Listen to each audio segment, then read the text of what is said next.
আজকের এই আলোচনায় তোমরা কি শিখলা তার উপর একটা টেকনিক 2026 শিক্ষাবর্ষের মাধ্যমিক স্তরের পাঠ্য বইয়ে প্রথমবারের মতো অন্তর্ভুক্ত হয়েছে বিগত আওয়ামী লীগ সরকারের অনিয়ম, দুর্নীতি ও ক্ষমতাকেন্দ্রিক শাসন ব্যবস্থার বিস্তারিত বিবরণ। জাতীয় শিক্ষাক্রম ও পাঠ্যপুস্তক বোর্ড নতুন সংস্করণে ষষ্ঠ থেকে দশম শ্রেণীর বাংলাদেশ ও বিশ্ব পরিচয় বইতে যোগ করেছে স্বাধীন বাংলাদেশে গণ অভ্যুত্থান নামে একটি নতুন অধ্যায়, যেখানে রাজনৈতিক ঘটনা প্রবাহ থেকে শুরু করে কর্তৃত্ববাদী শাসনের প্রেক্ষাপট তুলে ধরা হয়েছে।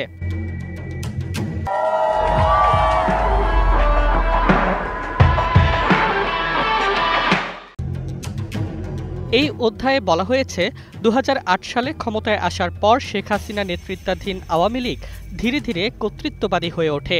বিরোধী দল দমন, রাষ্ট্রীয় প্রতিষ্ঠানকে দলীয়করণ ও ব্যাপক দুর্নীতির অভিযোগ পাঠ্য বইয়ে স্পষ্টভাবে উল্লেখ করা হয়। 2011 সালে তত্ত্বাবধায়ক সরকার ব্যবস্থা বাতিলের পর দেশে নতুন রাজনৈতিক সংকট তৈরি হয়। পরবর্তী নির্বাচনগুলো 2014, 2018 এবং 2024 অংশগ্রহণহীন বা প্রহসনমূলক হিসেবে চিহ্নিত করা হয়েছে। পাঠ্য বইয়ে আরও এসেছে শেখ হাসিনার সময় রাষ্ট্রীয় অর্থনীতি ভঙ্গুর হয়ে পড়ার চিত্র। অভ্যুত্থান পরবর্তী কমিশনের প্রতিবেদনের উদ্ধৃতি দিয়ে বলা হয়েছে, গত 16 বছরে দেশে গড়ে বছরে $16 বিলিয়ন পাচার হয়েছে, যা চোরতন্ত্র প্রতিষ্ঠার উদাহরণ হিসেবে উল্লেখ করা হয়।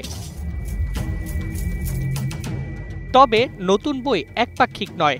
এতে 1975 সালের বাকশাল প্রতিষ্ঠা, জিয়াউর রহমানের বহুদলীয় গণতন্ত্র চালু, এরশাদ বিরোধী গণ আন্দোলন এবং 1991 সালে খালেদা জিয়ার নেতৃত্বে গণতান্ত্রিক সরকার প্রতিষ্ঠার কথাও সংক্ষেপে তুলে ধরা হয়েছে।